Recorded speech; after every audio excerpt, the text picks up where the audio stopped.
le point d'être. Sommes-nous finalement à une périphérie du réel où l'on rencontre des obstacles sur nos chemins de vie? Vivons-nous à la surface d'une croûte formée par nos désillusions et identifications? Nous mourons de l'homme ancien, mais nous résistons encore et encore à nos bancals fonctionnements, que sont nos croyances, nos attachements, nos convoitises, et nous séparent d'un soleil éternel en provoquant des peurs et des crises d'angoisse. Ce n'est plus une révolution de la classe sociale, mais une mutation de conscience qui s'opère à présent. Nos propres limitations sont remises en cause dans leur profondeur, dans la mémoire cellulaire. Ainsi apparaissent toutes les formes de violence inimaginables expliquant les résistances maintenues par l'ego. Cela vibre beaucoup plus maintenant.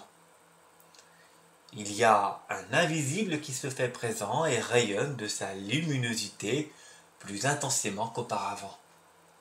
Nos émotions sont soulevées, nos conflits augmentent, le sommeil est très perturbé.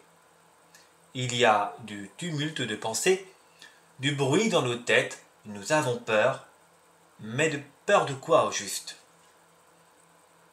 N'est-ce pas un invisible qui est le soi, présent, présence, au niveau profond et silencieux, venant encore plus nous provoquer, nous titiller, brasser tout le lourd accumulé au fil du conditionnement?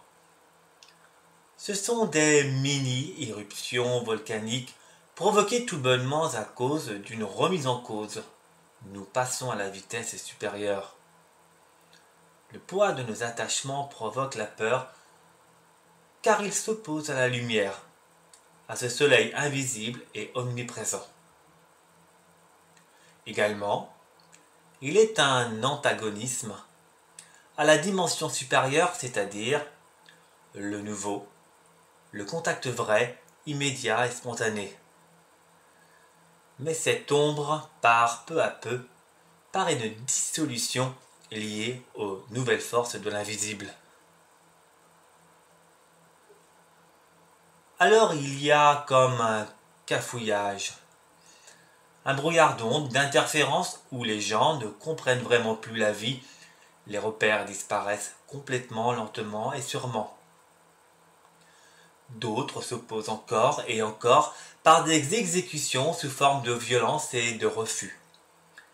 Puis ceux qui approuvent et reconnaissent un changement, mais nous y observons tout de même une lutte devant le refus de regarder vraiment ce qui est et de mourir complètement à soi-même intégralement.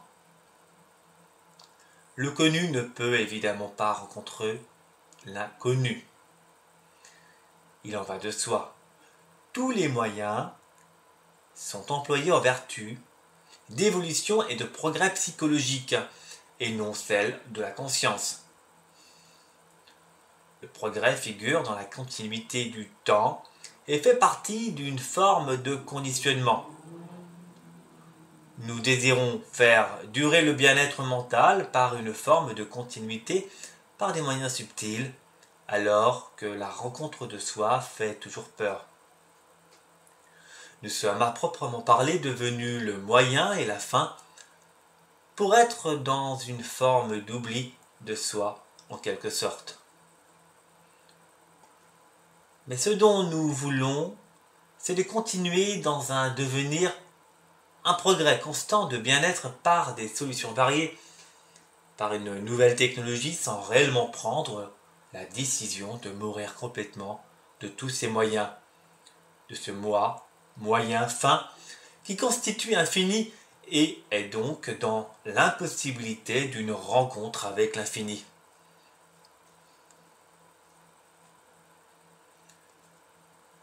Par ce manque de repères, les faux gourous profitent de la situation devenue névrosée pour appeler les nouveaux partisans à cette forme d'autorité sectaire. Le channeling et toutes les nouvelles philosophies apportent une réponse ou une solution au problème très rapidement et efficacement. Il piège le concours à l'introspection de soi ou d'une possible ouverture de conscience. Croire aveuglément aux interprétations diverses d'un channel, en contact avec des pseudo-entités, pour une réponse qui délivre, fainéantise la recherche à l'expérience propre à chacun ainsi que sa compréhension.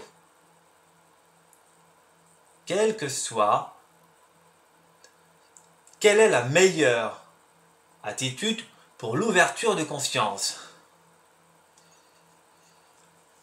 Donner les clés d'ouverture de compréhension à des chefs ésotériques du nouvel âge ou de les garder pour expérimenter totalement, complètement, de façon immédiate et vraie, la vérité. Si nous avons peur de nous rencontrer et de remettre notre devoir de vie à d'autres, c'est une forme de négation et d'un refus de quête à l'absolu. Nous sommes un centre individuel concernant nos mouvements, nos pensées, nos actes. Nous sommes devenus nos objectifs, nos raisons de vivre, nos croyances, la finalité. Nous sommes le mouvement indubitablement. Nous ne faisons qu'un avec nos cultes et nous sommes tous du fini pour finalement être l'obstacle de l'infini nous provoquant sans cesse. L'expérience vraie convient à vider tout le connu, le fini, par une mort décidément volontaire pour enfin établir une connexion avec l'infini. D'où la nécessité de la compréhension du mouvement, du fini, du connu par l'observation sans jugement afin d'obtenir le contact du réel. Autrement, l'espoir du progrès spirituel par un gourou amène une souffrance et une forme de violence. Il est plus tentant d'avoir de l'espoir dans une autorité, mais celui-ci provoque le chagrin.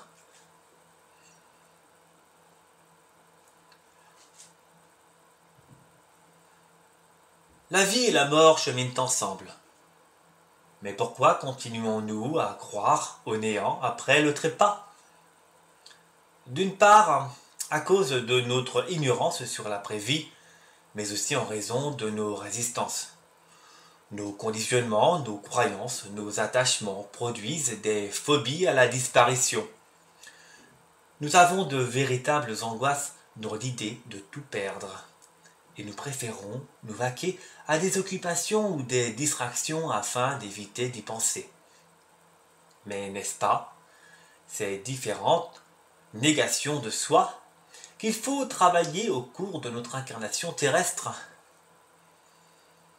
Pouvons-nous continuer ainsi à exprimer de la peur de l'au-delà et d'espérer auprès d'un channeling une vérité ou une solution pour nos souffrances? Non, il n'est pas possible de se rencontrer réellement avec nos croyances et les interprétations d'autrui, car ces vérités sont soumises à l'extérieur et liées à une forme de continuité d'ivresse. Le mot mort sépare et peut aussi être appliqué sur le mot perte ou disparition. C'est la même chose et le même processus. Il arrive au cours de notre vie où nous perdons notre maison suite à un incendie, où nous faisons face à la disparition d'un être cher et où nous sommes confrontés à la maladie pour une seule raison, le travail de nos ouvertures de confiance sur la peur de la mort à cause de nos consentis et attachements aveugles.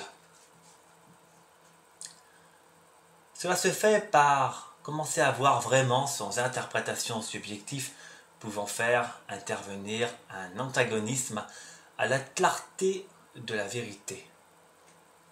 Ceux qui n'entendent pas ou refusent l'écoute du moi profond sont frappés et martelés par cette dissolution quasi forcée de toute leur création mentale. Il faut en quelque sorte une fissure, une percée, dans la conscience ordinaire pour y laisser pénétrer la lumière, l'invisible, l'inconnu. Alors, il y a cette tranquillité qui s'installe doucement comme une flamme qui ne demande qu'à se développer. Une immobilité vraie vient intégrer nos cellules encore chamboulées par cette nouvelle vibration qui est un silence. Cela ressemble à un nouveau centre, un point être, où c'est, tout simplement. Il n'y a plus de thèse et d'antithèse, car l'ensemble est dissous, désagrégé par un nouveau rayonnement sortant d'un tout. Ainsi, nous avons le choix entre laisser la mort nous convaincre par sa manifestation, disparition, décès, maladie, conflit, à condition d'écouter ce qu'elle nous dit, ou alors d'observer tranquillement, passivement, pour une lucidité du fonctionnement du mental usurpateur. Aussi, nous pouvons mourir consciemment du faux, du lourd, grâce au regard représentant l'observation du mouvement de la pensée. D'une manière ou d'une autre, le résultat est le même, la libre connexion entre l'invisible et le visible. Soit le chemin est plus douloureux si on laisse la mort nous provoquer, ou nous passons à l'observation directe pour une rencontre de soi qui contient tout le connu et par la suite lâcher tout le lourd par l'ouverture de conscience. Nous observons une mort involontaire et volontaire. Nous avons le choix entre ces deux processus. Ce qui est involontaire est du domaine de l'inconscient et l'autre, évidemment, du conscient.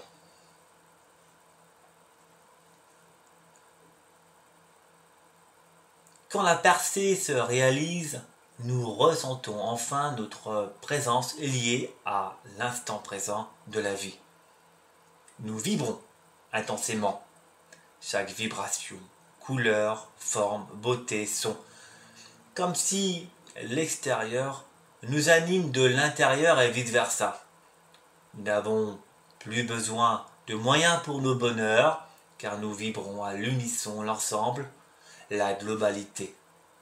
Nous sommes la manifestation, cette fois-ci, à partir d'un vrai centre, d'un point être. Tout est fusion et le je suis rayonne de ce tout. L'un, la présence, l'amour, la vie, la conscience, les formes, les images, les couleurs, le son. Le mouvement n'est plus séparé du être, du véritable centre, du je suis divin et immortel. La mort, c'est la vie, il n'y a plus d'obstacles.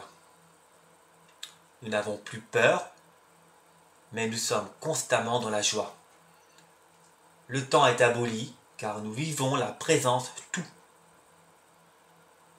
Nous ne sommes plus dans le courant des mouvements, car nous reconnaissons directement le point être. Nous gardons le pouvoir de lucidité passive grâce à l'observation et nous fonctionnons nouvellement par le contact du nouveau. Le vieux cerveau est dissous par une pleine compréhension de son fonctionnement. La pleine conscience ne s'acquiert qu'avec l'observation dite passive du mouvement pour une rencontre réelle de soi, du nouveau, du point être. Voici l'ère de la nouvelle espèce où la matière se rencontre enfin réellement.